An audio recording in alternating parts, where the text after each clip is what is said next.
ನಮಸ್ಕಾರ ವೀಕ್ಷಕರೇ, ಸಮಕಾಲೀನದ 344ನೇ ಕಂತಿಗೆ ನಿಮಗೆ ಸ್ವಾಗತ. ಅಳದು ಸುರಿದು ಕೊನೆಗೂ ಕೂಡ ಕರ್ನಾಟಕದ ಕಾಂಗ್ರೆಸ್ ಸರ್ಕಾರ ಜನವರಿ 18ರಂದು ನಡೆದಂಥ ಕ್ಯಾಬಿನೆಟ್ ಮೀಟಿಂಗ್ನಲ್ಲಿ ಒಳ ಮೀಸಲಾತಿಯ ವಿಷಯ ಏನು ನೆನೆಗುದಿಗೆ ಬಿದ್ದಿತ್ತು, ಸದಾಶಿವ ವರದಿ ಜಾರಿಗೆ ತರ್ತೀವಿ ಅಂತ ಕಾಂಗ್ರೆಸ್ ಸರ್ಕಾರ ಕೂಡ ಮಾತು ಕೊಟ್ಟಿತ್ತು. ಮೊದಲನೇ ಸಂಪುಟ ಸಭೆಯಲ್ಲೇ ನಾವು ಅದನ್ನು ಜಾರಿಗೆ ತರ್ತೀವಿ ಅಂತೆಲ್ಲ ವಿಶ್ವಾಸ ಕೊಟ್ಟಿದ್ದರು. ಬಟ್ ಸುಮಾರು 8 ತಿಂಗಳಾದರೂ ಕೂಡ ಅದರ ಬಗ್ಗೆ ಏನು ಮಾತುಕತೆ ಇರಲಿಲ್ಲ. ದಲಿತ ಸಮುದಾಯದಲ್ಲಿ ದೊಡ್ಡ ಅಸಮಾಧಾನ ಮತ್ತೆ ಜಾಸ್ತಿ ಆಗ್ತಿತ್ತು. ಯಾಕಂದರೆ ಇದೇ ರೀತಿ ಮಾತು ಕೊಟ್ಟು ಹಿಂದಿನ BJP ಸರ್ಕಾರ ದೊಡ್ಡ ಮೋಸ ಮಾಡಿ ಚುನಾವಣೆಗೆ ಮುಂಚೆ ಅದನ್ನು ಕೇಂದ್ರ ಸರ್ಕಾರಕ್ಕೆ ಎತ್ತಾಕುವಂಥ ಒಂದು ನಾಟಕವನ್ನು ಆಡಿದ್ದು. ಇದೇ ರೀತಿ ಮೋಸವನ್ನು ಮಾಡಬಾರ್ದು ಅನ್ನೋ ನಿರೀಕ್ಷೆಯಲ್ಲಿ ಒಂದು ಅಂದಾಜಿನ ಪ್ರಕಾರ ಇಡೀ ದಲಿತ ಸಮುದಾಯ, ಅದರಲ್ಲೂ ಮಾದಿಗ ಸಮುದಾಯವೂ ಕೂಡ ಕಾಂಗ್ರೆಸ್ಸನ್ನು ಬೆಂಬಲಿಸಿದ್ದು ನಿಚ್ಚಳವಾಗಿ ಕಂಡುಬರ್ತಿತ್ತು. 8 ತಿಂಗಳ ಕಾಲ ಇದರ ಬಗ್ಗೆ ಯಾವುದೇ ಪ್ರತಿಕ್ರಿಯೆ ವ್ಯಕ್ತಪಡಿಸಿದಂಥ ಕಾಂಗ್ರೆಸ್ ಸರ್ಕಾರ ಬೆಳಗಾವಿ ಅಧಿವೇಶನದಲ್ಲಾದರೂ ಇದರ ಬಗ್ಗೆ ಚರ್ಚೆ ನಡೆಯುತ್ತೆ, ಸದಾಶಿವ ವರದಿಯನ್ನು ಮಂಡಿಸಲಾಗುತ್ತೆ ಅಂತೆಲ್ಲ ನಿರೀಕ್ಷೆ ಇತ್ತು. ಅದೇನು ಮಾಡ್ತಿದ್ದಾಗ ಏನು ಮಾಡ್ತಾರೆ ಅನ್ನುವಂತಹ ಒಂದು ಆತಂಕ ಇರೋ ಸಂದರ್ಭದಲ್ಲಿ ನಿನ್ನೆ ಜನವರಿ 18ನೇ ತಾರೀಕು ಕ್ಯಾಬಿನೆಟ್ ಸಭೆಯಲ್ಲಿ ಇದನ್ನು ರಾಜ್ಯ ಸರ್ಕಾರಗಳಿಗೆ ಒಳ ಮೀಸಲಾತಿಯನ್ನು ಕಲ್ಪಿಸುವಂತಹ ಸಾಂವಿಧಾನಿಕ ಅಧಿಕಾರ ಇಲ್ಲ, ಆ ರೀತಿ ರಾಜ್ಯ ಸರ್ಕಾರಗಳು ಒಳ ಮೀಸಲಾತಿಯನ್ನು ಪರಿಶಿಷ್ಟ ಜಾತಿಗಳಿಗೆ ಒದಗಿಸಬೇಕು ಅಂತಂದರೆ ಸಂವಿಧಾನದ ಆರ್ಟಿಕಲ್ 341ಕ್ಕೆ ಸಂಸತ್ತು ಒಂದು ತಿದ್ದುಪಡಿ ಮಾಡಬೇಕಾಗುತ್ತೆ. ಆದ್ದರಿಂದ ಸಂಸತ್ತು ಈ ತಿದ್ದುಪಡಿ ಮಾಡಬೇಕು ಅಂತೇಳಿ ಕರ್ನಾಟಕದ ಕ್ಯಾಬಿನೆಟ್ಟು ಬಲವಾದ ಒತ್ತಡದೊಂದಿಗೆ ಅದನ್ನು ಕೇಂದ್ರ ಸರ್ಕಾರದ ಅಂಗಳಕ್ಕೆ ಹಾಕಿದೆ. ಈಗ ಈ ಸದಾಶಿವ ಆಯೋಗ, ಅದರಲ್ಲೂ ಮುಖ್ಯವಾಗಿ ಒಳ ಮೀಸಲಾತಿ, ಸದಾಶಿವ ಆಯೋಗ ನೇಮಕ ಮಾಡಿದ್ದೇನೆ ಒಳ ಮೀಸಲಾತಿಗಾಗಿ. ಈ ದೇಶದಲ್ಲಿ ಸಂಪತ್ತು ಮತ್ತು ಅಧಿಕಾರ ಸಮಾನವಾಗಿ ಹಂಚಿಕೆ ಆಗದಿರ, ಅದರಲ್ಲೂ ಅಸ್ಪೃಶ್ಯತೆಯ ಕಾರಣದಿಂದ ಏನು ಭೀಕರವಾಗಿ ಈ ದೇಶದ ದಲಿತ ಸಮುದಾಯ ನೊಂದಿದೆ, ಅವರು ಶಿಕ್ಷಣ ಮತ್ತು ನೌಕರಿಗಳ ಮೂಲಕವಾದರೂ ಕೂಡ ಕಿಂಚಿತ್ತು ಅಲ್ಪ ಸ್ವಲ್ಪ ಪ್ರಮಾಣದ ಮೇಲ್ಚಲನೆ ಪಡಿಬೇಕಾದರೂ ಕೂಡ ಮೀಸಲಾತಿ ಅತ್ಯಗತ್ಯ. ಹಾಗೂ ನಮ್ಮ ಸಂವಿಧಾನದಲ್ಲಿ ಸಾಮಾಜಿಕ ನ್ಯಾಯದ ಪ್ರಶ್ನೆ, ಯಾಕಂದರೆ ನಮ್ಮ ಸಂವಿಧಾನದ ಮುನ್ನುಡಿಯಲ್ಲೇ justice, social, economic and political, ಆರ್ಥಿಕ, ಸಾಮಾಜಿಕ ಮತ್ತು ರಾಜಕೀಯ ನ್ಯಾಯವನ್ನು ಒದಗಿಸುವಂತಹ ಒಂದು ಭರವಸೆಯನ್ನು ಇನ್ನು ಸಂವಿಧಾನ ನೀಡುತ್ತೆ.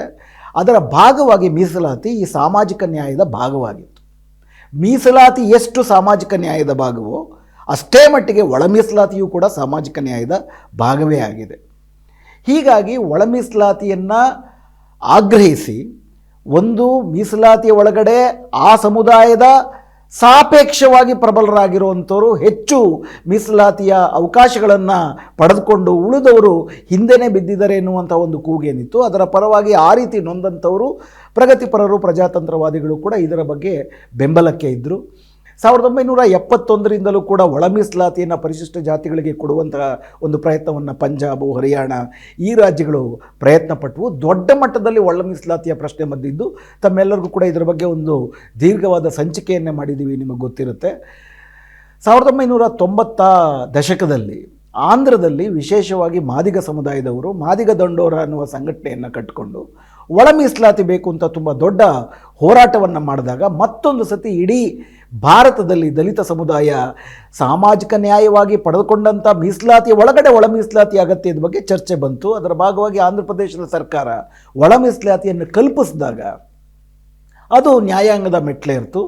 2004ರಲ್ಲಿ ಆಂಧ್ರ ಪ್ರದೇಶ ಸರ್ಕಾರ ಒದಗಿಸಿದಂಥ ಮೀಸಲಾತಿಯನ್ನು ಪ್ರಶ್ನಿಸಿ ಸುಪ್ರೀಂ ಕೋರ್ಟ್ನಲ್ಲಿ EV ಚೆನ್ನಯ್ಯ ಅನ್ನೋರು ಒಂದು ದೂರು ಸಲ್ಲಿಸಿದಾಗ ಕರ್ನಾಟಕದ ಸಂತೋಷ್ ಹೆಗಡೆಯವರು ಸುಪ್ರೀಂ ಕೋರ್ಟ್ನ ನ್ಯಾಯಾಧೀಶರಾಗಿದ್ದರು. ಸಂತೋಷ್ ಹೆಗಡೆಯವರ ನೇತೃತ್ವದ 5 ಜನರ ಸಾಂವಿಧಾನಿಕ ಪೀಠ ಆರ್ಟಿಕಲ್ 341 ಸಂವಿಧಾನದ ವಿಧಿ ಏನಿದೆ ಅದು ಪರಿಶಿಷ್ಟ ಜಾತಿಗಳಿಗೆ ಯಾರ್ಯಾರು ಸೇರಬೇಕು ಅನ್ನೋದನ್ನು ಗುರುತಿಸುತ್ತೆ. ಅದು ಸಂಸತ್ತು, ರಾಜ್ಯ ಸರ್ಕಾರಗಳು ಮತ್ತು ಶಾಸನ ಸಭೆಗಳು ಗುರುತಿಸಿ ಅದನ್ನು ಶಿಫಾರಸು ಮಾಡಿದ್ರೆ ಒಂದು ಪ್ರೆಸಿಡೆನ್ಷಿಯಲ್ ಡಿಕ್ಲರೇಷನ್, ರಾಷ್ಟ್ರಪತಿಯ ಒಂದು ಘೋಷಣೆಯ ಮೂಲಕ, ಅಂದರೆ ಸಂಸತ್ತಿನ ಒಂದು ಕಾನೂನಿನ ಮೂಲಕ ಪರಿಶಿಷ್ಟ ಜಾತಿಗಳನ್ನು ಸೇರಿಸಿಕೊಳ್ಳುವಂತಹ ಅಧಿಕಾರ ಮತ್ತು ಕೆಲವು ಜಾತಿಗಳನ್ನು ಪರಿಶಿಷ್ಟ ಜಾತಿಗಳಿಂದ ಹೊರಹಾಕುವ ಅಧಿಕಾರ, ಇವೆರಡೂ ಕೂಡ ಸಂಸತ್ತಿಗೆ ಇದೆ ಅಂತ ಆರ್ಟಿಕಲ್ 341(1), 341(2) ಹೇಳುತ್ತೆ. ಆದರೆ ಸಂವಿಧಾನದ ಆರ್ಟಿಕಲ್ 341ರಲ್ಲಿ ಈಗಾಗಲೇ ಯಾರು ಪರಿಶಿಷ್ಟ ಜಾತಿಯ ಒಳಗಡೆ ಸೇರಿಕೊಂಡಿದ್ದಾರೆ ಅವರಲ್ಲಿ ಇನ್ನೊಂದಷ್ಟು ಒಳ ಮೀಸಲಾತಿ ಕೊಡುವಂತಹ ಒಂದು ಸಾಂವಿಧಾನಿಕವಾದಂಥ ಅಧಿಕಾರವನ್ನು ಕೊಟ್ಟಿರುವುದಿಲ್ಲ. ಅದರಲ್ಲೂ ಕೂಡ ಈ ರೀತಿ ಒಳ ಮೀಸಲಾತಿಯನ್ನು ಕೊಡುವಂತಹ ಶಾಸನಾತ್ಮಕ ಅಧಿಕಾರ ರಾಜ್ಯ ಶಾಸನ ಸಭೆಗಳಿಗೆ ಇಲ್ಲವೇ ಇಲ್ಲ.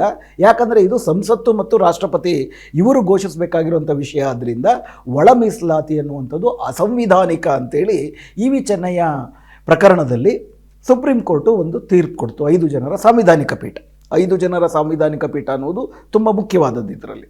ಹೀಗಾಗಿ ಆ ವೇಳೆಗಾಗಲೇ ಬೇರೆ ಬೇರೆ ಏನೇ ರಾಜ್ಯಗಳು ಒಳ ಮೀಸಲಾತಿಯನ್ನು ಕೊಡುವ ಪ್ರಯತ್ನದಲ್ಲಿದ್ವು, ಅವರೆಲ್ಲರೂ ಕೂಡ ಹಿಂದೆ ಸರಿಬೇಕಾಗಿ ಬಂತು. ಒಂದು ರೀತಿಯ ದೊಡ್ಡ ಸಾಮಾಜಿಕ ಅನ್ಯಾಯವೇ ಇದರಲ್ಲಿ ಸಂಭವಿಸಿತು ಸುಪ್ರೀಂ ಕೋರ್ಟ್ನ ಈ ತೀರ್ಪಿನ ಮೂಲಕ. ಹೀಗಾಗಿ ಆಗ 2004 ನಂತರ ಅಧಿಕಾರಕ್ಕೆ ಬಂದಂಥ UPA ಸರ್ಕಾರ ಯಾವ ರೀತಿ ಇದನ್ನು ನಾವು ಒಳ ಮೀಸಲಾತಿಯನ್ನು ಕೊಟ್ಟು ಸಾಮಾಜಿಕ ನ್ಯಾಯವನ್ನು ಪರಿಪೂರ್ಣಗೊಳಿಸ್ಬೋದು ಅಂತ ಸಲಹೆ ಕೊಡುವುದಕ್ಕೆ ಜಸ್ಟಿಸ್ ಉಷಾ ಮೆಹ್ರಾ ಅನ್ನುವಂಥ ಆಯೋಗವನ್ನು ನೇಮಕ ಮಾಡ್ತಾರೆ. ಅವರು ಆಂಧ್ರ ಪ್ರದೇಶವನ್ನು ವಿಶೇಷವಾಗಿ ಮುಂದಿಟ್ಟುಕೊಂಡು ಇಡೀ ದೇಶದಾದ್ಯಂತ ಸಂಚರಣೆ ಮಾಡಿ ಸುಮಾರು 1 ವರ್ಷಕ್ಕೂ ಹೆಚ್ಚು ಕಾಲ ಅಧ್ಯಯನ ಮಾಡಿ 2008ರಲ್ಲಿ ತುಂಬ ಸ್ಪಷ್ಟವಾಗಿ ಈಗಿರುವಂತಹ ಸಂವಿಧಾನದ ವಿಧಿಗಳಲ್ಲಿ ಸಹಜವಾಗಿಯೇ ರಾಜ್ಯದ ಶಾಸನ ಸಭೆಗಳಿಗೆ ಒಳ ಮೀಸಲಾತಿ ಕೊಡುವುದಕ್ಕೆ ಅವಕಾಶ ಇರುವುದಿಲ್ಲ. ಆದರೆ ನಮ್ಮ ದೇಶದ ಒಂದು ಸಾಮಾಜಿಕ ರಚನೆಯ ಭಾಗವಾಗಿಯೇ ಮೀಸಲಾತಿ ಅನ್ನೋದು ಈಗಾಗಲೇ ಸಮಾಜದಲ್ಲಿ ಅಸ್ಪೃಶ್ಯತೆಗೆ ಮತ್ತು ಅತಿ ಸಂತ್ರಸ್ತರಾಗಿರೋರಿಗೆ ದಕ್ಕಿದ್ದರೂ ಕೂಡ ಅದರಲ್ಲಿ ಐತಿಹಾಸಿಕವಾಗಿ ಕೆಲವು ಜಾತಿಗಳಿಗೆ ಮಾತ್ರ ಸಿಗ್ತಾ ಇದೆ, ಕೆಲವು ಜಾತಿಗಳಿಗೆ ಸಿಗ್ತಿಲ್ಲ ಅನ್ನೋದು ವಾಸ್ತವ. ಹೀಗಾಗಿ ಒಳ ಮೀಸಲಾತಿಯನ್ನು ಕೊಡದೆ ಈಗ ಏನು ಮೀಸಲಾತಿಯ ಸೌಲಭ್ಯವನ್ನು ಅಸ್ಪೃಶ್ಯ ಸಮುದಾಯದಲ್ಲೇ ಕೆಲವು ಜಾತಿಗಳೇನು ಪಡೀತಾ ಇಲ್ಲ, ಅವ್ರಿಗೆ ಕೊಡುವುದಕ್ಕೂ ಆಗುವುದಿಲ್ಲ. ಆದರೆ ಅದನ್ನು ಕೊಡಬೇಕಂತಂದರೆ ಈಗ ಸಂವಿಧಾನದಲ್ಲಿ ಇರುವಂಥ ವಿಧಿಗಳಲ್ಲಿ ರಾಜ್ಯ ಶಾಸನ ಸಭೆಗಳಿಗೆ ಆ ಅಧಿಕಾರ ಇರೋದಿಲ್ಲ.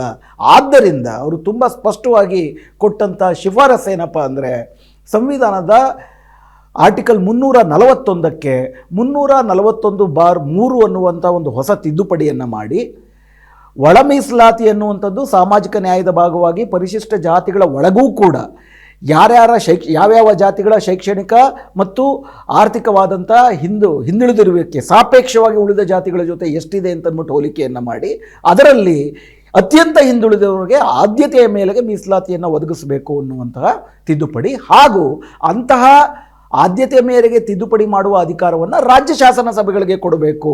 ಈ 2 ಅಂಶಗಳನ್ನು ಒಳಗೊಂಡಂಥ ಒಂದು ಸಾಂವಿಧಾನಿಕ ತಿದ್ದುಪಡಿಯನ್ನು ಮಾಡಬೇಕು ಅನ್ನೋ ಶಿಫಾರಸನ್ನ ಉಷಾ ಮೆಹ್ರಾ ಆಯೋಗ ತುಂಬ ಸ್ಪಷ್ಟವಾಗಿ ಮಾಡಿತು. 2008ರಿಂದ 2014 ತನಕ ಭಾರತದಲ್ಲಿ ಇದ್ದದ್ದು UPA ಸರ್ಕಾರವೇ. ನಿಮಗೆ ಗೊತ್ತಿರೋ ಹಾಗೆ UPA ಸರ್ಕಾರವೂ ಕೂಡ ಹಲವಾರು ಪಕ್ಷಗಳಿಂದ ಕೂಡಿದಂಥ ಸಮ್ಮಿಶ್ರ ಸರ್ಕಾರ. ಹಾಗೆ ನೋಡಿದ್ರೆ 1989 ನಂತರ 2014ರಲ್ಲಿ ಮೋದಿ ಸರ್ಕಾರ ಬರುವವರೆಗೆ ಕೇಂದ್ರ ಸರ್ಕಾರದಲ್ಲಿ ಒಂದೇ ಪಕ್ಷ 272ಕ್ಕೂ ಜಾಸ್ತಿ ಸ್ಥಾನಗಳನ್ನು ಪಡೆದುಕೊಂಡು ಸ್ವತಂತ್ರವಾಗಿ ಅಧಿಕಾರ ಮಾಡುವಂತಹ ಸೌಲಭ್ಯ ಯಾವ ಪಕ್ಷಗಳಿಗೂ ಇರಲಿಲ್ಲ. ಎಲ್ಲವೂ ಕೂಡ ಕೋಯಾಲಿಷನ್ ಗೌರ್ಮೆಂಟ್ಗಳೇ, ಸಮ್ಮಿಶ್ರ ಸರ್ಕಾರಗಳೇ ಆಗಿದ್ದವು. ಆ ಒತ್ತಡಕ್ಕೂ ಪ್ರಾಯಶಃ ಮಣಿದು ಈ ಉಷಾ ಮೆಹ್ರಾ ಆಯೋಗ ವರದಿಯನ್ನು ಕೊಟ್ಟರೂ ಕೂಡ 2014 ತನಕ ಆಗಿನ UPA ಸರ್ಕಾರ ಯಾವುದೇ ಅದರ ಬಗ್ಗೆ ತೀರ್ಮಾನ ತೆಗೆದುಕೊಳ್ಳೋದಿಲ್ಲ. ಕಾಂಗ್ರೆಸ್ ಆದರೂ ಕೂಡ ತನ್ನದೇ ಪಕ್ಷದಲ್ಲೂ ಅದನ್ನು ಒಂದು ಒಮ್ಮತವನ್ನು ಮೂಡಿಸುವ ಹೊಸ ಪ್ರಯತ್ನವನ್ನು ಕೂಡ ಏರು ಮಾಡೋದಿಲ್ಲ. ಯಾಕಂತಂದರೆ ಈಗಾಗಲೇ ಸಾಂಪ್ರದಾಯಿಕವಾಗಿ ಯಾರ್ಯಾರು ದಲಿತರು ವೋಟ್ ಹಾಕ್ತಾ ಇದ್ದಾರೆ ಆ ವೋಟಿನಲ್ಲಿ ಒಡಕ ಬರಬಹುದು ಅನ್ನುವ ಪ್ರಶ್ನೆ ಇತ್ಯಾದಿಗಳೆಲ್ಲವೂ ಕೂಡ ಪ್ರಧಾನವಾಗಿ ಲೆಕ್ಕಾಚಾರಗಳಿದ್ದವು. ಯಾವಾಗ ದೇಶದಾದ್ಯಂತ ಒಳ ಮೀಸಲಾತಿಯ ಪ್ರಶ್ನೆ ದೊಡ್ಡ ಮಟ್ಟದಲ್ಲಿ ಎತ್ತೋ ಅದರ ಧ್ವನಿ ಕರ್ನಾಟಕದಲ್ಲೂ ಕೂಡ ದೊಡ್ಡ ಮಟ್ಟದಲ್ಲಿ ಬಂತು. ಮಾದಿಗ ದಂಡೋರ, ಮಾದಿಗ ರಿಸರ್ವೇಷನ್ ಹೋರಾಟ ಸಮಿತಿ ಇತ್ಯಾದಿಗಳೆಲ್ಲವೂ ಕೂಡ ದೊಡ್ಡ ಮಟ್ಟದಲ್ಲಿ ಹೋರಾಟಗಳನ್ನ ಸಂಘಟಿಸೋಕ್ಕೆ ಶುರು ಮಾಡಿದ್ರು. ಅದರ ಭಾಗವಾಗಿಯೇ 2004-2006ರಲ್ಲಿ ಕರ್ನಾಟಕದಲ್ಲಿದ್ದಂಥ ಕಾಂಗ್ರೆಸ್ ಮತ್ತು ಜನತಾದಳದ ಸಮ್ಮಿಶ್ರ ಸರ್ಕಾರ ಧರ್ಮಸಿಂಗ್ ನೇತೃತ್ವದಲ್ಲಿ ಅವರು ಸದಾಶಿವ ಆಯೋಗವನ್ನು ನೇಮಕ ಮಾಡಿದ್ರು. ಸದಾಶಿವ ಆಯೋಗ ನೇಮಕ ಆದರೂ ಕೂಡ ಅದಕ್ಕೆ ಹಣಕಾಸು ಒದಗಿಸಿರಲಿಲ್ಲ, ಇತ್ಯಾದಿ ಹಲವಾರು ಪ್ರಾಬ್ಲಮ್ಸ್ಗಳಿದ್ವು. ಸದಾಶಿವ ಆಯೋಗ 2012ರಲ್ಲಿ ಆಗ ಅಧಿಕಾರದಲ್ಲಿ 2008ರಲ್ಲಿ BJP ಸರ್ಕಾರ ಬಂದಿದ್ದು ನಿಮಗೆ ಗೊತ್ತು. 2012ರಲ್ಲಿ ಆಗ ಸದಾನಂದ ಗೌಡರ ಸರ್ಕಾರ ಇದ್ದಾಗ ಅವ್ರಿಗೆ ಸದಾಶಿವ ಆಯೋಗ ತನ್ನ ವರದಿಯನ್ನು ಸಲ್ಲಿಸುತ್ತೆ. ಇದುವರೆಗೂ ಕೂಡ ಸದಾಶಿವ ಆಯೋಗದ ಅಧಿಕೃತ ವರದಿ ಯಾರ ಹತ್ರನೂ ಇಲ್ಲ. ಯಾಕಂದರೆ ಆ ವರದಿಯನ್ನು ಸಲ್ಲಿಸಿದಾಗ ಜಸ್ಟಿಸ್ ಸದಾಶಿವ ಅವರು ಏನು ಪತ್ರಿಕಾಗೋಷ್ಠಿಯನ್ನು ಮಾಡಿ ಸಾರದಲ್ಲಿ ತಮ್ಮ ಶಿಫಾರಸು ಏನು ಅಂತ ಹೇಳಿದ್ರು, ಅದು ಮತ್ತು ಸೋರಿಕೆಯಾಗಿರುವಂತಹ ಅದರಲ್ಲಿ ಹೆಚ್ಚು ಕಡಿಮೆ ಅಧಿಕಾರದಲ್ಲಿದ್ದವರೇ ಸೋರಿಕೆ ಮಾಡಿರುವಂತಹ ಸಾಧ್ಯತೆಗಳೇ ಜಾಸ್ತಿನೂ ಇರ್ತವೆ, ನಿಮಗೆ ಗೊತ್ತಿರುವಂಥದ್ದೇ. ಸೊ ಅವರು ಹೇಳಿರುವ ಪ್ರಕಾರ ಈ ಕರ್ನಾಟಕದೊಂದು ವಿಶಿಷ್ಟ ಬಗೆಯಾದಂಥ ಕೇಸ್ ಇದೆ. ಇದರಲ್ಲಿ 101 ಜಾತಿಗಳು ಪರಿಶಿಷ್ಟ ಜಾತಿಗಳು ಅಂತ ಪರಿಗಣಿಸಲ್ಪಡ್ತಾರೆ. ಇದರಲ್ಲಿ ಮಾದಿಗ ಸಂಬಂಧಿತ ಜಾತಿಗಳು ಜನಸಂಖ್ಯೆಯಲ್ಲಿ ಹೆಚ್ಚಳ. ಸೊ ಹೀಗಾಗಿ 15% ಮೀಸಲಾತಿ ಅಂತ ಇಟ್ಕೊಂಡ್ರೆ ಅವ್ರಿಗೊಂದು 6% ಅಷ್ಟು ಮೀಸಲಾತಿಯನ್ನು ಕೊಡಬೇಕು. ಮತ್ತು ಹೊಲೆಯ ಮತ್ತು ಹೊಲೆಯ ಸಂಬಂಧಿತ ಜಾತಿಗಳು ಹಾಗೂ ಹೊಲೆಯರೂ ಅಲ್ಲದ ಮಾದಿಗರೂ ಅಲ್ಲದ ಹೋಲಿಕೆಯಲ್ಲಿ ಇವರಿಬ್ಬರಿಗಿಂತಲೂ ಕೂಡ ತೀವ್ರವಾಗಿ ಯಾವುದೇ ಬಗೆಯ ಮೀಸಲಾತಿಯ ಸೌಲಭ್ಯವನ್ನು ಪಡೆಯದಂತಹ ದಲಿತ ಅಲೆಮಾರಿ ಅರೆ ಅಲೆಮಾರಿ ಜಾತಿಗಳು, ಅತ್ಯಂತ ಅಸ್ಪೃಶ್ಯತೆಗೆ ಗುರುವಾಗಿರುವಂಥ ಜಾತಿಗಳು. ಹಾಗೂ ಕರ್ನಾಟಕದ ವಿಶಿಷ್ಟತೆ ಏನಪ್ಪ ಅಂತಂದರೆ ಐತಿಹಾಸಿಕವಾಗಿ ಇಲ್ಲಿ ಕೊರಮ, ಕೊರಚ, ಲಂಬಾಣಿ ಮತ್ತು ಬೋವಿ ಜನಾಂಗದವರು ಕೂಡ ಇಲ್ಲಿ ಪರಿಶಿಷ್ಟ ಜಾತಿಯ ಭಾಗವಾಗಿರ್ತಾರೆ. ಅವ್ರಿಗೆ ಈ 4 ಬೇರೆ ಬೇರೆ ರೀತಿಯಾದಂಥ ವರ್ಗೀಕರಣ ಮಾಡಿ ಒಳ ಮೀಸಲಾತಿಯನ್ನು ಕಲ್ಪಿಸಿ ಅವರಿಗೆ ಪ್ರತ್ಯೇಕವಾಗಿ ಮೀಸಲಾತಿಯನ್ನು 15% ಒಳಗಡೆ 6, 5, 1, 3 ಅನ್ನುವ ರೀತಿ ಕೊಡಬೇಕು ಅನ್ನುವ ರೀತಿ ಒಂದು ಸಲಹೆಯನ್ನು ಸದಾಶಿವ ಆಯೋಗ ಮಾಡ್ತು ಅನ್ನೋದು ಅವರ ಪತ್ರಿಕಾಗೋಷ್ಠಿಯಲ್ಲಿ ಅವರು ಹೇಳಿದ್ದರ ಸಾರಾಂಶ. ಆದರೆ ಆಗಲಿಂದಲೂ ಕೂಡ ಒಂದು ಬಗೆಯ ದೊಡ್ಡ ಸಂಶಯ, ಕೊರಮ, ಕೊರಚ, ಲಂಬಾಣಿ ಮತ್ತು ಬೋವಿಗಳನ್ನು ಸದಾಶಿವ ಆಯೋಗ ಮೀಸಲಾತಿಯ ಪರಿಧಿಯಿಂದ ಹೊರಗಿಡಬೇಕು, ಪರಿಶಿಷ್ಟ ಜಾತಿಯ ಪರಿಧಿಯಿಂದ ಹೊರಗಿಡಬೇಕು ಅಂತ ಅಂದ್ಬಿಟ್ಟು ಶಿಫಾರಸು ಕೊಟ್ಟಿದ್ದಾರೆ. ಮತ್ತು ಈ ಒಂದು ಒಟ್ಟಾರೆ ಸದಾಶಿವ ಆಯೋಗ ವೈಜ್ಞಾನಿಕವಾಗಿ ತನ್ನ ವರದಿಯನ್ನು ಮಾಡಿಲ್ಲ. ಸುಮಾರಷ್ಟು ಜನ ಇದರಲ್ಲಿ ಜನಗಣತಿಗೆ ಎಷ್ಟು ಜನ ಇದ್ದಾರೆ, ಎಷ್ಟೆಷ್ಟು ಜನಸಂಖ್ಯೆ, ಯಾವ್ಯಾವ ಜಾತಿ ಎಷ್ಟೆಷ್ಟು ಪ್ರಮಾಣ ಅಂತ ಏನು ಮಾಡಬೇಕು ಅದು ಸರಿಯಾಗಿ ನಡೆದಿಲ್ಲ ಅನ್ನುವಂತಹ ಒಂದು ದೊಡ್ಡ ಕೂಗು ಸದಾಶಿವ ಆಯೋಗದ ವಿರುದ್ಧ. ಸದಾಶಿವ ಆಯೋಗ ಜಾರಿಗೆ ಬರೆದೊರ್ತು ಈಗಾಗಲೇ ಏನು ಮೀಸಲಾತಿ ಇಲ್ಲದೆ ನೊಂದಿದ್ದಾರೆ, ವಿಶೇಷವಾಗಿ ಮಾದಿಗ ಸಮುದಾಯ, ಮೀಸಲಾತಿ ಸಿಗಲ್ಲ ಅಂತ ಅಂದ್ಬಿಟ್ಟು ಮಾದಿಗ ಸಮುದಾಯ ದೊಡ್ಡ ರೀತಿಯಲ್ಲಿ ಸದಾಶಿವ ಆಯೋಗದ ಪರ ಮತ್ತು ವಿರೋಧದ ಹೋರಾಟ ಮುಂದುವರಿತು. ಯಾರು ಟ್ರೆಡಿಷನಲ್ ಆಗಿ ಕಾಂಗ್ರೆಸ್ನ ಪರವಾಗಿದ್ದರು ಆ ಸಮುದಾಯಗಳು ವಿಶೇಷವಾಗಿ, ಮತ್ತು ಅದಲ್ಲದಿರ ಕೊರಮ, ಕೊರಚ, ಲಂಬಾಣಿ, ಬೋವಿ, ಮಾದಿಗ ಸಮುದಾಯಗಳು ಇವುಗಳ ನಡುವೆ ಒಂದು ದೊಡ್ಡ ಬಿರುಕಾಗುವಂತಹ ಸಂದರ್ಭವೂ ಕೂಡ ರಾಜಕಾರಣಿಗಳೇ ಇದನ್ನು ಸ್ಪಷ್ಟವಾಗಿ ಮುಂದಿಟ್ಟರು. ಯಾಕಂದರೆ 2012ರಲ್ಲಿ ಈ ಸದಾಶಿವ ವರದಿಯನ್ನು ಮುಂದಿಟ್ಟಾದ ಮೇಲೆ ಇದುವರ ತನಕ ಯಾವೊಂದು ಸರ್ಕಾರವೂ ಕೂಡ ಏನಿದೆ ಅಂತ ಅದನ್ನು ಸಾರ್ವಜನಿಕ ಚರ್ಚೆಗೆ ಬಿಡಲಿಲ್ಲ. ಅದನ್ನು ಒಪ್ಕೊಳ್ಳೋದು, ಬಿಡೋದು, ಅದನ್ನು ಅನುಷ್ಠಾನಕ್ಕೆ ಮಾಡೋದು ಅವೆಲ್ಲ ಆಮೇಲಿನ ವಿಷಯ. ಆದರೆ ಅದನ್ನು ಕನಿಷ್ಠ ಪಕ್ಷ ಚರ್ಚೆಗೆ ಬಿಟ್ಟಿದ್ದರೆ ಈ ರೀತಿ ದಲಿತ ಸಮುದಾಯದ ಒಳಗಡೆನೆ ಒಡಕಾಗುವಂಥದ್ದಾದರೂ ತಪ್ತಾ ಇತ್ತು. ಆದರೆ ಈ ಒಡಕಿನ ರಾಜಕಾರಣವನ್ನೇ ಎಲ್ಲ ಪಕ್ಷಗಳು ಬಳಸ್ಕೊಳ್ಳೋಕೆ ಶುರು ಮಾಡೋದ್ರಿಂದ ಅದು ಹಾಗೆ ಮುಂದುವರಿಯಿತು. ಇದರ ನಡುವೆ ಪಂಜಾಬಿನಲ್ಲಿ ಇದೇ ರೀತಿಯಾದಂಥ ಒಳ ಮೀಸಲಾತಿಯನ್ನು ಕೊಟ್ಟಿದ್ದಾಗ ಅದನ್ನು ಪ್ರಶ್ನಿಸ್ತಾ Davinder Singh versus state of Punjab ಅನ್ನುವಂತಹ ಪ್ರಕರಣ ಮತ್ತೆ ಸುಪ್ರೀಂ ಕೋರ್ಟ್ನ ತಲುಪುತ್ತೆ ಒಳ ಮೀಸಲಾತಿಗೆ ಸಂಬಂಧಪಟ್ಟಂತೆ. ಆಗ ಜಸ್ಟಿಸ್ ಅರುಣ್ ಮಿಶ್ರಾ ಅವರ ನೇತೃತ್ವದ 5 ಜನರ ನ್ಯಾಯಾಧೀಶರ ಮತ್ತೊಂದು 5 ಜನರ ಸಾಂವಿಧಾನಿಕ ಪೀಠ 2020ರ ಆಗಸ್ಟರಲ್ಲಿ ಇಲ್ಲ, ಒಳ ಮೀಸಲಾತಿಯನ್ನು ಕೊಡುವುದು ಅಗತ್ಯವಿದೆ ಮತ್ತು ಒಳ ಮೀಸಲಾತಿಯನ್ನು ಕೊಡುವ ಶಾಸನಾತ್ಮಕ ಅಧಿಕಾರ ರಾಜ್ಯ ಶಾಸನ ಸಭೆಗಳಿಗಿದೆ ಅಂತ ಅಂದ್ಬಿಟ್ಟು ತೀರ್ಪು ಕೊಟ್ಟರು 2020ರಲ್ಲಿ. ಆದರೆ ಇದರಲ್ಲಿ ವಿಷಯ ಏನಪ್ಪ ಅಂದರೆ ದವಿಂದರ್ ಸಿಂಗ್ ಅವರ ಪೀಠವೂ ಕೂಡ 5 ಜನರ ನ್ಯಾಯಾಧೀಶರದು. ಅದೇ ರೀತಿ ಇ.ವಿ. ಚೆನ್ನಯ್ಯ ಪ್ರಕರಣದಲ್ಲಿ ಏನು ಒಳ ಮೀಸಲಾತಿ ಕೊಡಬಾರದು, ರಾಜ್ಯ ಶಾಸನ ಸಭೆಗಳಿಗೆ ಅಧಿಕಾರ ಇಲ್ಲ ಅಂತ ಅಂದ್ಬಿಟ್ಟು ತೀರ್ಪು ಕೊಟ್ಟಿದ್ರು, ಅದು ಕೂಡ 5 ಜನರ ಸಾಂವಿಧಾನಿಕ ಪೀಠ. ಹೀಗಾಗಿ 5 ಜನರಿರುವಂತಹ ಸಾಂವಿಧಾನಿಕ ಪೀಠದ ತೀರ್ಪನ್ನು ಮತ್ತೊಂದು ಅದೇ ರೀತಿಯ ಸಂಖ್ಯೆ ಇರುವಂತಹ ಸಾಂವಿಧಾನಿಕ ಪೀಠ ರದ್ದು ಮಾಡೋಕ್ಕಾಗಲ್ಲ. ಆದ್ದರಿಂದ 2020ರ Davinder Singh versus state of Punjab ಪ್ರಕರಣದಲ್ಲೇ ನ್ಯಾಯಮೂರ್ತಿ ಅರುಣ್ ಮಿಶ್ರಾ ಅವರು ಇದನ್ನು 7 ಅಥವಾ 9 ಜನರ ಬೆಂಚ್ಗೆ ಇದನ್ನು ಸಲ್ಲಿಸತಕ್ಕದ್ದು, ಕೂಡಲೇ ಇದರ ಬಗ್ಗೆ ತೀರ್ಪು ಕೊಡುವುದಕ್ಕೆ ಚೀಫ್ ಜಸ್ಟಿಸ್ ಆಫ್ ಇಂಡಿಯಾ ಅವರು ಪ್ರಯತ್ನ ಪಡಬೇಕು ಅಂತ 2020ರ ಆಗಸ್ಟಲ್ಲಿ ಅದನ್ನು ಮುಂದಿಡ್ತಾರೆ. ಸೊ ಹೀಗಾಗಿ ಮುಂದುವರೆದದ್ದೇನಪ್ಪ ಅಂತಂದರೆ ಒಳ ಮೀಸಲಾತಿಯನ್ನು ಶಾಸನ ಸಭೆಗಳಿಗೆ ಕೊಡುವ ಅಧಿಕಾರ ಇಲ್ಲ ಅನ್ನುವಂಥದ್ದೇನಿತ್ತು ಅದೇ ಮುಂದುವರಿತು. ಯಾಕಂದರೆ ನ್ಯಾಯಮೂರ್ತಿ ಅರುಣ್ ಮಿಶ್ರಾ ಅವರ ಪೀಠವೂ ಕೂಡ 5 ಜನರ ನ್ಯಾಯಾಧೀಶರದೇ ಆಗಿತ್ತು. ಸೊ ಹೀಗಾಗಿ ವಿಷಯ ಏನು, 2004ರಲ್ಲಿ ಇ.ವಿ. ಚೆನ್ನಯ್ಯ ಪ್ರಕರಣದಲ್ಲಿ ಸುಪ್ರೀಂ ಕೋರ್ಟ್ ತೀರ್ಪು ಬಂದ ನಂತರ ಸ್ಪಷ್ಟವಾಗಿರೋ ವಿಷಯ ಏನಪ್ಪ ಅಂತಂದರೆ ಯಾವ ರಾಜ್ಯ ಸರ್ಕಾರಗಳಿಗೂ ಕೂಡ ಕೇಂದ್ರ ಸರ್ಕಾರ ಸಂವಿಧಾನಕ್ಕೆ ತಿದ್ದುಪಡಿಯನ್ನು ಮಾಡದೆ ಒಳ ಮೀಸಲಾತಿಯನ್ನು ಕೊಡುವಂತಹ ಶಾಸನಾತ್ಮಕ ಅಧಿಕಾರವಿಲ್ಲ. ಇದು 2004ರಲ್ಲೇ ಸ್ಪಷ್ಟ ಆಯಿತು. 2020ರ ತೀರ್ಪು ಕೂಡ ಅದನ್ನೇನು ಬದಲಾವಣೆ ಮಾಡಲಿಲ್ಲ. ಹೀಗಾಗಿ ಚುನಾವಣೆಗಳು ಬಂದಾಗ ಕಾಂಗ್ರೆಸ್ ಆಗಿರ್ಬೋದು ಅಥವಾ BJP ಆಗಿರ್ಬೋದು, ನಾವು ಸದಾಶಿವ ಆಯೋಗವನ್ನು ಜಾರಿಗೆ ತರ್ತೀವಿ, ನಾವು ಒಳ ಮೀಸಲಾತಿಯನ್ನು ಕೊಡ್ತೀವಿ ಅನ್ನುವಂಥದ್ದು ಕೇವಲ ಚುನಾವಣೆಗಾಗಿ ಆಡ್ತಿದ್ದಂಥ ರಾಜಕಾರಣವೇ ಹೊರತು ಬೇರೆ ಏನೂ ಅಲ್ಲ ಅನ್ನೋದು ತುಂಬ ಸ್ಪಷ್ಟವಾಯಿತು. 2020ರ ನಂತರದಲ್ಲಾದರೂ ಕೂಡ 7 ಜನರ ಬೆಂಚ್ಗೆ ಆದರೂ ಹೋಗಬೇಕದು, ಅಥವಾ ಇದ್ದಂಥ ರಾಜಮಾರ್ಗ ಯಾವುದು?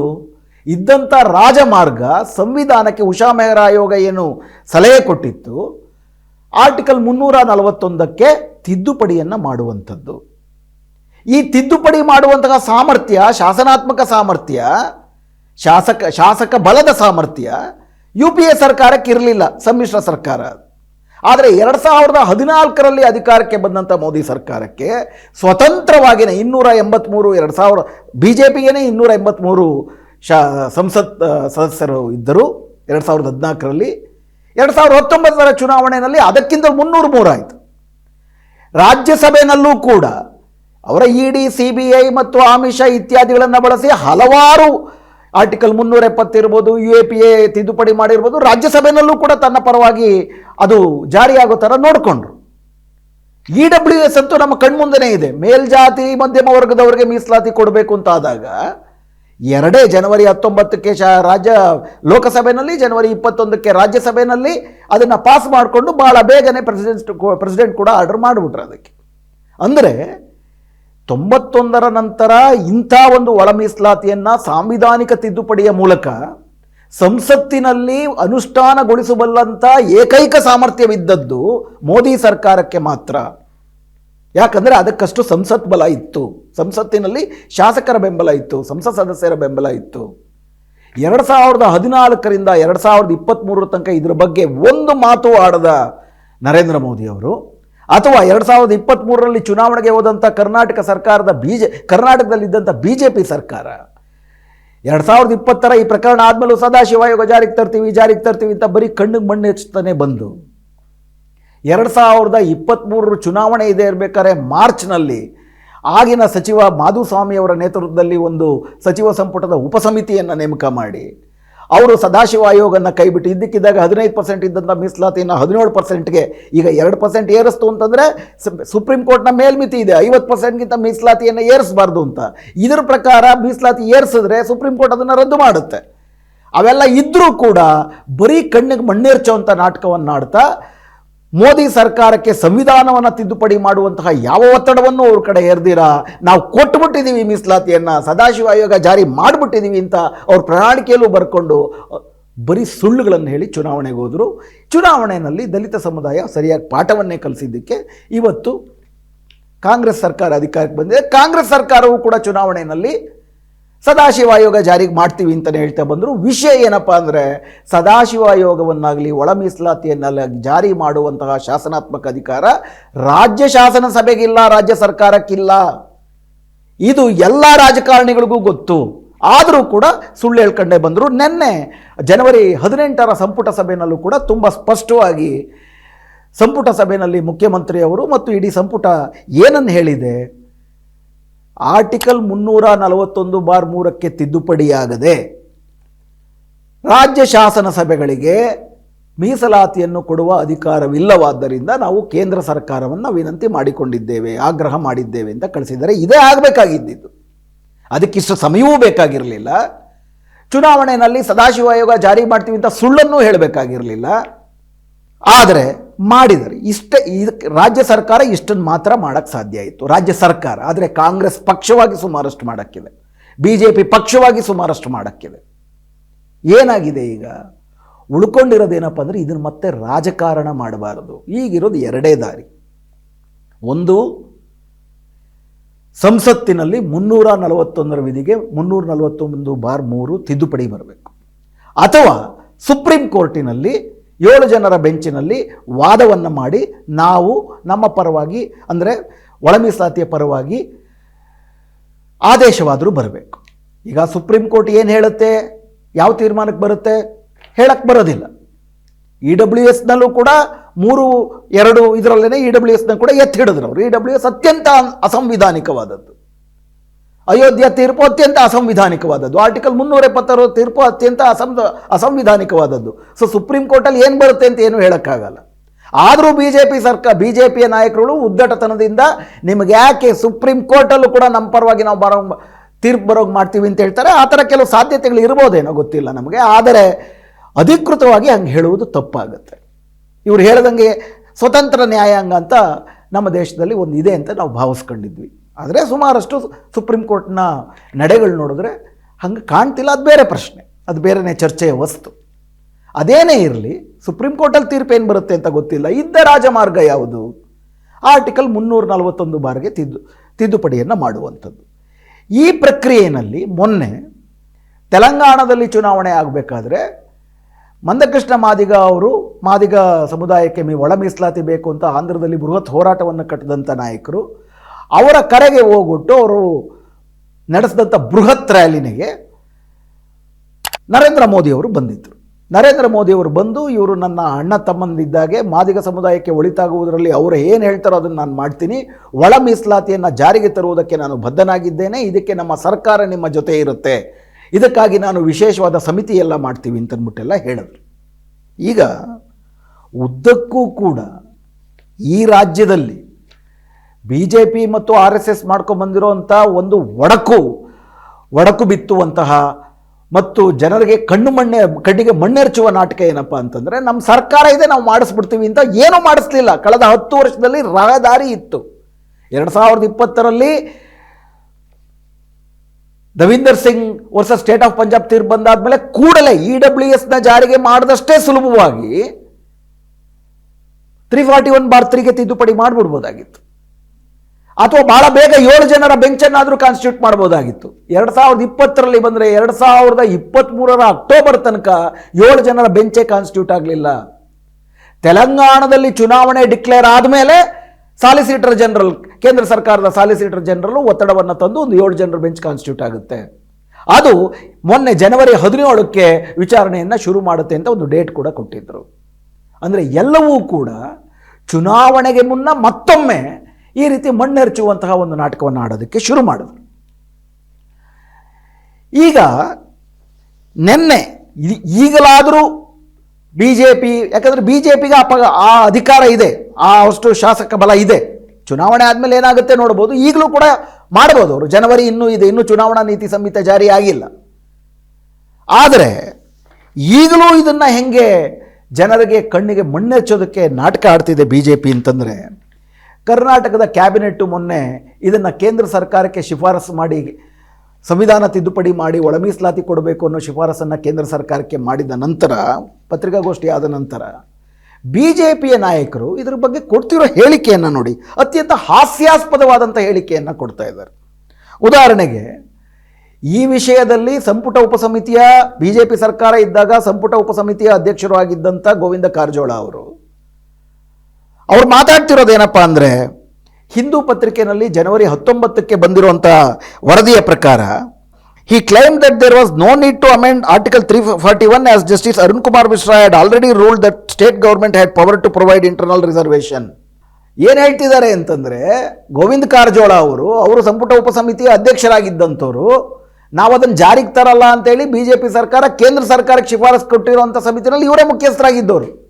ಈಗ ವಿರೋಧ ಪಕ್ಷದಲ್ಲಿರೋದಕ್ಕೆ ಅವ್ರು ಏನು ಹೇಳ್ತಿದ್ದಾರೆ ಅಂತಂದರೆ, ಜಸ್ಟಿಸ್ ಅರುಣ್ ಮಿಶ್ರಾ ಅವರು ಪಂಜಾಬ್ನ ದವೀಂದರ್ ಸಿಂಗ್ ವರ್ಸಸ್ ಸ್ಟೇಟ್ ಆಫ್ ಪಂಜಾಬ್ನಲ್ಲಿ ಕೊಟ್ಟಂಥ ಏನೊಂದು ತೀರ್ಪಿದೆ, ಆ ತೀರ್ಪಿನ ಪ್ರಕಾರ ರಾಜ್ಯಗಳಿಗೆ ಆ ಶಾಸನಾತ್ಮಕ ಅಧಿಕಾರ ಇದೆ ಅಂತ ಅರುಣ್ ಮಿಶ್ರಾ ಅವರು ಆ ತೀರ್ಪು ಕೊಟ್ಟಿದ್ದಾರೆ ಅಂತ ಅಂದ್ಬಿಟ್ಟು ಹೇಳಿದ್ದಾರೆ. ಆದರೆ ಅದೇ ವರದಿ ತಮ್ಮ ಪರದೆಯ ಮೇಲೆ ಬರುತ್ತೆ. ಅದೇ ವರದಿಯ ಮುಂದಿನ ವಾಕ್ಯಗಳು ಏನು ಹೇಳುತ್ತಪ್ಪ ಅಂದರೆ, ಅವರೇ ಮುಂದುವರೆದು, justice Mishra had said that state does not have power to either include new caste or remove already existing caste from the list of SC/ST communities. ಇದು ಅರುಣ್ ಮಿಶ್ರಾ ಅವರು ಹೇಳಿದ್ರು. ಅದರ ನೆಕ್ಸ್ಟ್ ಲೈನೇ ಜಸ್ಟಿಸ್ ಅರುಣ್ ಮಿಶ್ರಾ ಅವರು ಹೇಳೋ ಹಾಗೆ, ರಾಜ್ಯ ಸರ್ಕಾರಗಳಿಗೆ, ರಾಜ್ಯ ಶಾಸನ ಸಭೆಗಳಿಗೆ ಯಾವುದೇ ಜಾತಿಗಳನ್ನು SC/STಗೆ ಸೇರಿಸೋದಕ್ಕಾಗಲಿ ತೆಗೆದಾಕಕ್ಕಾಗಲಿ ಅಧಿಕಾರವಿಲ್ಲ. However, he had also said that the issue should be referred to the larger bench of the Supreme Court. ಆದ್ದರಿಂದ ಲಾರ್ಜರ್ ಬೆಂಚ್ಗೆ ರೆಫರ್ ಮಾಡಬೇಕು. The center has already placed the issue before the larger bench of the apex court. ಅಂದರೆ ಏನಪ್ಪ ಅಂದರೆ, ಒಂದು ಕಡೆ ರಾಜ್ಯ ಸರ್ಕಾರಕ್ಕೆ ಅಧಿಕಾರ ಇದೆ ಅಂತ ಅರುಣ್ ಮಿಶ್ರಾ ಹೇಳಿದ್ರು ಅಂತಲೂ ಹೇಳ್ತಾರೆ. ನಂತರದ ವಾಕ್ಯದಲ್ಲೇ ಅರುಣ್ ಮಿಶ್ರಾ ಅವರ ಜಡ್ಜ್ಮೆಂಟಲ್ಲೇ ತುಂಬ ಸ್ಪಷ್ಟವಾಗಿದೆ. ಅಂದರೆ ಹೆಂಗೋ ಇದು ನಮ್ಮ ಕೈನಲ್ಲಿಲ್ಲ ಅಂತೇಳಿ ರಾಜಕೀಯ ದುಷ್ಪ್ರಯೋಜನ ಪಡೆದುಕೊಳ್ಳುವುದಕ್ಕೆ ಈಗಲೂ ಕೂಡ BJP ಒಂದು ವಿರೋಧ ಪಕ್ಷವಾಗಿ ತೋರಿಸಬಹುದಾದಂಥ ಬದ್ಧತೆ, ಅಥವಾ ಏನು ಕೇಂದ್ರದಲ್ಲಿ ಅವ್ರ ಕೈನಲ್ಲಿದೆ, ಈಗ ಅವ್ರು ಮಾಡ್ಬೋದು, ಅವ್ರಿಗೆ ಅಧಿಕಾರ ಇದೆ, ಆ ಶಾಸನ ಬಲ ಇದೆ, ಅದನ್ನು ಕೂಡ ತಾವು ಮಾಡಲ್ಲ ಅಂತ ಪರೋಕ್ಷವಾಗಿ ಹೇಳುವಂಥದ್ದನ್ನೇ ಮಾಡ್ತಾ ಇದ್ದಾರೆ. ಯಾಕೆ ಈ ಅನುಮಾನ ಇನ್ನೂ ದಟ್ಟವಾಗಿ ಬರುತ್ತೆ ಅಂತಂದರೆ, 2023ರ ನವೆಂಬರ್ 12ನೇ ತಾರೀಕು ತೆಲಂಗಾಣದಲ್ಲಿ ಮಾದಿಗ ದಂಡೋರದ ರ್ಯಾಲಿ ಆಗಿದ್ದಾಗ ಏನು ನರೇಂದ್ರ ಮೋದಿಯವರು ತುಂಬ ಸ್ಪಷ್ಟವಾಗಿ ನಾನು ಈ ಒಳ ಮೀಸಲಾತಿಯನ್ನು ಕೊಡುವುದಕ್ಕೆ ಎಲ್ಲ ಪ್ರಯತ್ನವನ್ನು ಮಾಡ್ತೀವಿ ಎಂದು ಘೋಷಣೆ ಮಾಡಿದ್ದನ್ನು ಚುನಾವಣೆಗೆ ದೊಡ್ಡ ಮಟ್ಟದಲ್ಲಿ ಬಳಸ್ಕೊಳ್ಳೋದಕ್ಕೆ ಅಲ್ಲಿ ತೆಲಂಗಾಣದ BJP ತಯಾರಾಗಿತ್ತು. ಕೇಂದ್ರ ಸರ್ಕಾರದ ಮಂತ್ರಿ ಕಿಶನ್ ರೆಡ್ಡಿ ಮತ್ತು ತೆಲಂಗಾಣದ BJP ಅಧ್ಯಕ್ಷರು ಅವರು ತುಂಬ ಸ್ಪಷ್ಟವಾಗಿ ಹೇಳಿದ್ದೇನಪ್ಪ ಅಂತಂದರೆ, ನಾವು ಈ ಸಮಿತಿ ಏನಕ್ಕೋಸ್ಕರ ಮಾಡ್ತಿದ್ವಿ ಅಂತಂದರೆ, ಪ್ರೈಮ್ ಮಿನಿಸ್ಟರ್ ನರೇಂದ್ರ ಮೋದಿ ಆ ವರದಿ ತಮ್ಮ ಪರದೆ ಮೇಲೆ ಬರುತ್ತೆ ನೋಡಬೇಕು. Prime minister Narendra Modi's announcement of forming a fresh committee on the schedule caste categorisation at the public meeting organised by the Madiga reservation Horata Samiti will actually be a task force to follow up the issue legally in Supreme Court. ಇದನ್ನು ಕಿಶನ್ ರೆಡ್ಡಿ ಅವರು ತುಂಬ ಸ್ಪಷ್ಟವಾಗಿ ಪತ್ರಿಕಾಗೋಷ್ಠಿನಲ್ಲಿ ಹೇಳ್ತಿದ್ದಾರೆ. ಯಾತಕ್ಕೆ ಈ ವಿಶೇಷ ಸಮಿತಿಯನ್ನು ನರೇಂದ್ರ ಮೋದಿಯವರು ನೇಮಕ ಮಾಡಿದ್ದಾರೆ ಅಂತಂದರೆ, ಸುಪ್ರೀಂ ಕೋರ್ಟಿನಲ್ಲಿ ಏನು 7 ಜನರ ಬೆಂಚ್ ಮುಂದೆ ಈ ಕೇಸ್ ಬರುತ್ತೆ, ಆ ಕೇಸಿನ ಗಟ್ಟಿಗೊಳಿಸುವುದಕ್ಕೆ, ಅದನ್ನು ಫಾಲೋ ಅಪ್ ಮಾಡುವುದಕ್ಕೆ, ಅಂದರೆ ಸುಪ್ರೀಂ ಕೋರ್ಟಿನಲ್ಲಿ ಒಳ ಮೀಸಲಾತಿಯನ್ನು ಪಡೆದುಕೊಳ್ಳುವುದಕ್ಕಾಗಿ ವಾದ ಮಾಡುವುದಕ್ಕಾಗಿ ಒಂದು ಸಮಿತಿ ನೇಮಕ ಮಾಡಿದ್ದೀವಿ ಅಂತೇಳಿ ಕೇಂದ್ರ ಸರ್ಕಾರದ ಮಂತ್ರಿ ಹಾಗೂ ತೆಲಂಗಾಣದ BJP ಅಧ್ಯಕ್ಷ ಕಿಶನ್ ರೆಡ್ಡಿ ಹೇಳ್ತಿದ್ದಾರೆ. The proposed task force will not look into whether categorization is necessary or not. It will daily monitor the progress of case in the apex court. For the first time, the central government has agreed to take up categorization. ಈ ಸಮಿತಿ ಮಾಡಿರೋದು ಒಳ ಮೀಸಲಾತಿ ಬೇಕೋ ಬೇಡವೋ ಅನ್ನೋ ಚರ್ಚೆಗಲ್ಲ, ಒಳ ಮೀಸಲಾತಿ ಬೇಕೇ ಬೇಕು. ಆದ್ದರಿಂದ ಪ್ರತಿದಿನ ಏನು ಬೆಳವಣಿಗೆ ಆಗುತ್ತೆ ಸುಪ್ರೀಂ ಕೋರ್ಟಲ್ಲಿ ಅನ್ನೋದನ್ನು ಫಾಲೋ ಅಪ್ ಮಾಡಿ ಕೂಡಲೇ ತ್ವರಿತವಾಗಿ ಒಳ ಮೀಸಲಾತಿ ಕೊಡಿಸೋದಕ್ಕೇ ಈ ಕಮಿಟಿ ನೇಮಕ ಮಾಡಿದ್ದೀವಿ ಅಂತ ತುಂಬ ಸ್ಪಷ್ಟವಾಗಿ ಅವರು ಹೇಳಿದರು. ಆದರೆ ನಿನ್ನೆ ಹಿಂದೂ ಪತ್ರಿಕೆಯಲ್ಲಿ, ದ ಟೆಲಿಗ್ರಾಫ್ ಪತ್ರಿಕೆಯಲ್ಲಿ ಈ ಸಮಿತಿ ಏನು ಮಾಡ್ತಾ ಇದೆ, ಏನಕ್ಕಾಗಿ ಈ ಸಮಿತಿಯನ್ನು ನೇಮಕ ಮಾಡಲಾಗಿದೆ ಅಂತ ತುಂಬ ಸ್ಪಷ್ಟವಾಗಿ ಇವರು ಮಾಡ್ತಿರೋ ಇನ್ನೊಂದು ದ್ರೋಹವನ್ನು ಬಯಲಿಗೆಳೆದಿದೆ. ಏನು ಮಾಡ್ತಿದೆ ಈ ಸಮಿತಿ? ಹಿಂದೂ ಪತ್ರಿಕೆಯ ವರದಿಯ ಪ್ರಕಾರ, the union government has formed A 5-member committee of secretaries chaired by the cabinet secretary to evaluate and work out a method for equitable distribution of benefits, schemes and initiative to the most backward communities amongst over 1,200 scheduled castes across the country that have been crowded out by relatively forward and dominant ones. ಏನಕ್ಕಾಗಿ ಈ ಸಮಿತಿಯನ್ನು ನೇಮಕ ಮಾಡಲಾಗಿದೆ? ಸಬ್ classification ಮಾಡುವುದಕ್ಕಲ್ಲ, ಒಳ ಮೀಸಲಾತಿಗೋಸ್ಕರ ಅಲ್ಲ.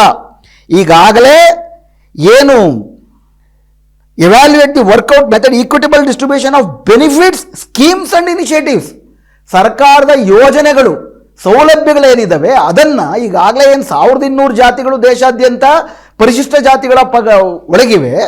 ಅದರಲ್ಲಿ ಕೆಲವರು ಮಾತ್ರ ಏನಾದರೂ ವಿಶೇಷ ಸೌಲಭ್ಯ ಪಡ್ಕೊಳ್ತಿದ್ದಾರೆ. ಅದರಲ್ಲಿ ಉಳಿದವರಿಗೆ ಈಗಾಗಲೇ ಸರ್ಕಾರ ಘೋಷಿಸಿರುವ ಯೋಜನೆಗಳ ಸೌಲಭ್ಯವನ್ನು ಕೊಡುವುದು ಹೇಗೆ ಎನ್ನುವುದರ ಬಗ್ಗೆ ಈ ಸಮಿತಿ ಇದೆ ಕ್ಯಾಬಿನೆಟ್ ಸೆಕ್ರೆಟರಿಯವರ ಕೆಳಗಡೆ. ಮುಂದುವರೆದು ತುಂಬ ಸ್ಪಷ್ಟವಾಗಿ ಹೇಳೋದೇನು, while the supreme court hearing will be on the constitutionality of the sub categorisation among the SCs for the purpose of breaking up the reservation in jobs and education set aside for them, the government panel will be looking into other ways to take care of their grievances. Supreme ಕೋರ್ಟಿನಲ್ಲಿ education, ಶಿಕ್ಷಣ ಮತ್ತು ಉದ್ಯೋಗದಲ್ಲಿ ಒಳ ಮೀಸಲಾತಿ ಹೆಂಗೆ ಕೊಡಬೇಕು ಅನ್ನೋದ್ರ ಬಗ್ಗೆ ವಾದ ನಡೀತಾ ಇರುತ್ತೆ. ಆದರೆ ಈ ಸಮಿತಿ ಅದರ ಬಗ್ಗೆ ತಲೆ ಹಾಕೋದಿಲ್ಲ. ಬೇರೆ ಮಾರ್ಗಗಳ ಮೂಲಕ ಈ ಸೌಲಭ್ಯಗಳನ್ನ ಹೆಂಗೆ ಕೊಡಬಹುದು ಅವ್ರಿಗೆ ಅನ್ನೋದ್ರ ಬಗ್ಗೆ ಈ ಸಮಿತಿ ತಲೆ ಕೆಡಿಸ್ಕೊಳ್ಳುತ್ತೆ. ಅಂದರೆ ಒಂದು ಕಡೆ ಕಿಶನ್ ರೆಡ್ಡಿ ಪ್ರತಿನಿತ್ಯ ಕೋರ್ಟನ್ನು ಫಾಲೋ ಅಪ್ ಮಾಡಿ ಒಳ ಮೀಸಲಾತಿಯನ್ನು, ವಾದವನ್ನು ಹೆಂಗೆ ಗಟ್ಟಿ ಮಾಡಬೇಕು ಅನ್ನೋದಕ್ಕೋಸ್ಕರ ಈ ಸಮಿತಿ ಮಾಡಿದೆ, ಒಳ ಮೀಸಲಾತಿಗೋಸ್ಕರನೇ ಈ ಸಮಿತಿ ಮಾಡಿದೆ ಅಂತ ಕಿಶನ್ ರೆಡ್ಡಿ ಅವರು ಚುನಾವಣೆಗೆ ಮುಂಚೆ ಹೇಳ್ತಾರೆ. ಚುನಾವಣೆ ಆದಮೇಲೆ ನಿನ್ನೆ ತುಂಬ ಸ್ಪಷ್ಟವಾಗಿ ಸರ್ಕಾರ ಹೇಳ್ತಿದೆ, ಕೋರ್ಟಿನಲ್ಲಿ ನಡೆಯುವ ಒಳ ಮೀಸಲಾತಿಗೂ ಇದಕ್ಕೂ ಸಂಬಂಧವೇ ಇಲ್ಲ. ದ ಕಮಿಟಿ ಹ್ಯಾಸ್, ಮುಂದೆ ಅದೇ ವರದಿನಲ್ಲಿ ತುಂಬ ಸ್ಪಷ್ಟವಾಗಿ ಹೇಳ್ತಾರೆ, the committee has a strict mandate not deviate in to the question of reservation. ಈ ಸಮಿತಿಗೆ ಸರ್ಕಾರದಿಂದ ಕೊಟ್ಟಿರುವ ಕಠಿಣವಾದ ನಿರ್ದೇಶನ ಏನಪ್ಪ ಅಂತಂದರೆ, ಯಾವ ಕಾರಣಕ್ಕೂ ಮೀಸಲಾತಿಯ ವಿಷಯಗಳ ಕಡೆ ನೀವು ತಲೆ ಕೆಡಿಸ್ಕೋಬೇಡಿ, ಬಿಟ್ಬಿಡಿ. Or what the breakup of SC quota should be for employment and education as this would be considered sub judice. ಅದು ಸಬ್ಜುಡಿಸ್ ಆಗಿಬಿಡುತ್ತೆ. ಆದ್ದರಿಂದ ನೀವು ಆ ವಿಷಯದ ಬಗ್ಗೆ ತಲೆ ಕೆಡಿಸ್ಕೋಬೇಡಿ. It will instead look strategies like special initiatives, focusing existing schemes towards them, etc. ಅದ್ರ ಬದಲಿಗೆ ಈ ಸಮಿತಿ ಏನು ಮಾಡುತ್ತೆ?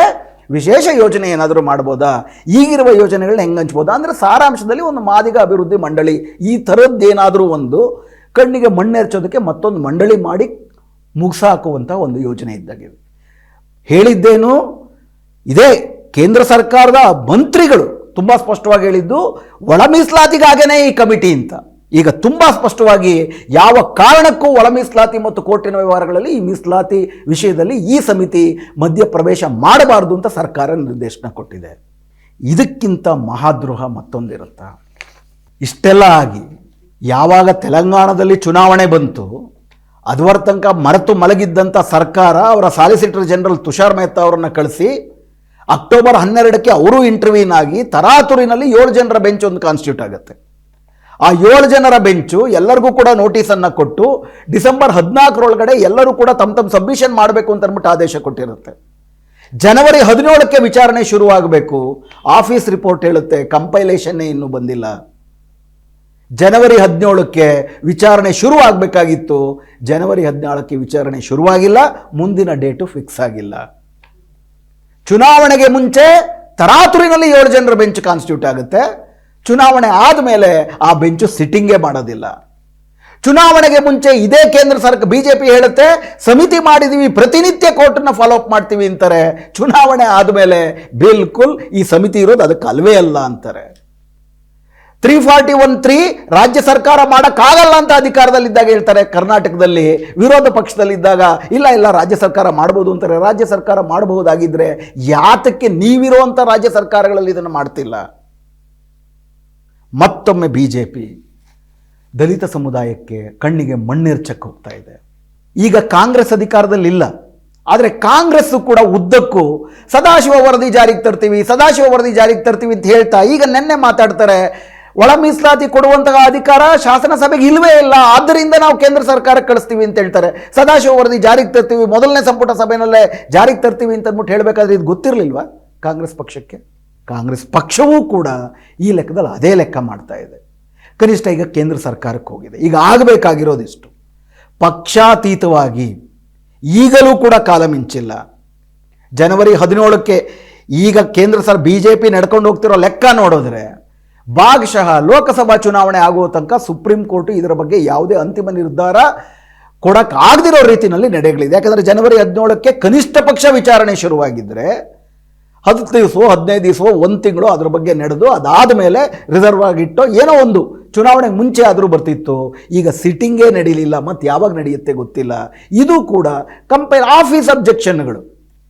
ಕನಿಷ್ಠ ಪಕ್ಷ ಕಾಂಗ್ರೆಸ್ ಮತ್ತು ಬಿಜೆಪಿ ಇಬ್ಬರು ಕೂಡ ಕೂಡಿ ಯಾರೇ ಅಧಿಕಾರಕ್ಕೆ ಬಂದರೂ ಕೂಡ ನಾವು ಒಂದು ವೇಳೆ ಸುಪ್ರೀಂ ಕೋರ್ಟು ಈ ರೀತಿ ಒಳ ಮೀಸಲಾತಿ ಕೊಡಲಿಕ್ಕೆ ಆಗುವುದಿಲ್ಲ ಅಂತ ಹೇಳಿದ್ರೆ ಸಂವಿಧಾನಕ್ಕೆ ತಿದ್ದುಪಡಿಯನ್ನಾದರೂ ಮಾಡಿ ನಾವು ಕಡ್ಡಾಯವಾಗಿ ಒಳ ಮೀಸಲಾತಿಯನ್ನು ಮಾಡೇ ಮಾಡ್ತೀವಿ ಎನ್ನುವಂತಹ ಘೋಷಣೆಯನ್ನು ಪ್ರಧಾನವಾಗಿ ಬಿಜೆಪಿ ಮಾಡಬೇಕು. ಉಳಿದೆಲ್ಲ ಪಕ್ಷಗಳು ಅದಕ್ಕೆ ಬೆಂಬಲವಾಗಿ ನಿಂತುಕೊಂಡಾಗ ಮಾತ್ರ ಇದಕ್ಕೆ ಅಂತಿಮ ಪರಿಹಾರ ಸಿಗುತ್ತೆ, ಅಥವಾ ತ್ವರಿತವಾಗಿ ಸುಪ್ರೀಂ ಕೋರ್ಟಲ್ಲಾದರೂ ಆ ತೀರ್ಪು ಬರುವುದಕ್ಕೆ ಪ್ರಯತ್ನವನ್ನು ಬಿಜೆಪಿಯೇ ಮಾಡಬೇಕು. ಆದರೆ ಬಿಜೆಪಿ ಮಾತ್ರ ವಿಶೇಷವಾಗಿ ಅಧಿಕಾರ ರೂಢವಾಗಿರುವ ಬಿಜೆಪಿ, ಯಾಕಂದರೆ ಈಗ ರಾಜ್ಯ ಸರ್ಕಾರದ ಪರಿಧಿನಲ್ಲಿಲ್ಲ. ಕೇಂದ್ರದಲ್ಲಿ ಕಾಂಗ್ರೆಸ್ ಇದ್ದಿದ್ರೆ, ಅದಕ್ಕಿಷ್ಟು ಶಾಸನ ಬಲ ಇದ್ದಿದ್ರೆ ಖಂಡಿತ ಕಾಂಗ್ರೆಸ್ಸನ್ನೇ ಪ್ರಧಾನವಾಗಿ ಕೊಳಪಟ್ಟಿ ಇಟ್ಕೊಂಡು ಕೇಳಬೇಕಾಗಿತ್ತು. ಯಾಕಂತಂದರೆ ಈ ದ್ರೋಹದಲ್ಲಿ ಕಾಂಗ್ರೆಸ್ಗೂ ಪಾಲಿದೆ. ಆದರೆ ಅಧಿಕಾರದಲ್ಲಿರೋದು ಹೆಚ್ಚು ಶಾಸನ ಬಲ ಇರುವಂಥದ್ದು ಬಿಜೆಪಿಗೆ. ಸೊ ಬಿಜೆಪಿಯನ್ನೇ ಕೇಳಬೇಕು, ಯಾತಕ್ಕೆ ಈ ಥರ ಉಡಾಫೆ ಮಾಡ್ತಿದ್ದೀರಿ? ದಶಕಗಳ ಕಾಲ ಒಳ ಮೀಸಲಾತಿಯನ್ನು ಸಾಮಾಜಿಕ ನ್ಯಾಯವನ್ನು ಕೇಳ್ತಿದ್ರೆ ಕಣ್ಣಿಗೆ ಮಣ್ಣೆರ್ಚುವಂತಹ ಬರೀ ಚುನಾವಣೆಯ ವೋಟ್ ಬ್ಯಾಂಕ್ ಆಗಿ ದಲಿತರಿಗೆ ಅಪಮಾನ ಯಾಕೆ ಮಾಡ್ತಿದ್ದೀರಿ? ರಾಜ್ಯ ಸರ್ಕಾರಗಳಿಗೆ ಈ ರೀತಿ ಒಳ ಮೀಸಲಾತಿ ಕೊಡುವುದಕ್ಕೆ ಅವಕಾಶ ಇಲ್ಲ ಅಂತ ನೀವೇ ಒಂದು ಕಡೆ ಹೇಳ್ತಾ, ನಾರಾಯಣ ಸ್ವಾಮಿ ಅವರೇ ಹೇಳಿದ್ದಾರೆ ಕೇಂದ್ರ ಸರ್ಕಾರದ ಮಂತ್ರಿಗಳು. ಮತ್ತೊಂದು ಕಡೆ ನಮ್ಮ ಮುಂದೆ ಯಾವುದೇ ರೀತಿಯ 341(3) ತಿದ್ದುಪಡಿ ಮಾಡುವ ಪ್ರಸ್ತಾಪವೇ ನಮ್ಮ ಮುಂದಿಲ್ಲ ಅಂತ ಇದೇ ನಾರಾಯಣ ಸ್ವಾಮಿ ಅವರು ರಾಜ್ಯಸಭೆಯಲ್ಲೂ ಕೂಡ ಉತ್ತರ ಕೊಡ್ತಾರೆ. ಈ ರೀತಿ ಮತ್ತೆ ಕಳ್ಳಾಟಗಳನ್ನು, ಜನರಿಗೆ ಮೋಸ ಮಾಡುವ ಆಟಗಳನ್ನು ಮಾಡುವುದಕ್ಕೆ ಇಡೀ ಈ ದೇಶದ ಸಾಮಾಜಿಕ ನ್ಯಾಯದ ಪರವಾಗಿರುವ ಎಲ್ಲ ವ್ಯಕ್ತಿಗಳು ಮತ್ತು ಸಮುದಾಯಗಳು ಗಟ್ಟಿಯಾಗಿ ನಿಂತರೆ ಮಾತ್ರ ಒಳ ಮೀಸಲಾತಿ ಮತ್ತು ಸಾಮಾಜಿಕ ನ್ಯಾಯ ಸಿಗುತ್ತೆ. ಆಗ ಮಾತ್ರ ಈ ದೇಶ ನಿಜಕ್ಕೂ ಕೂಡ ಮನುಷ್ಯತ್ವ ಇರೋ ದೇಶ ಆಗುತ್ತೆ ಅಂತ ನನಗನ್ಸುತ್ತೆ. ತಮಗೆ ಅನಿಸುತ್ತೆ ತಿಳಿಸಿ. ನಮಸ್ಕಾರ.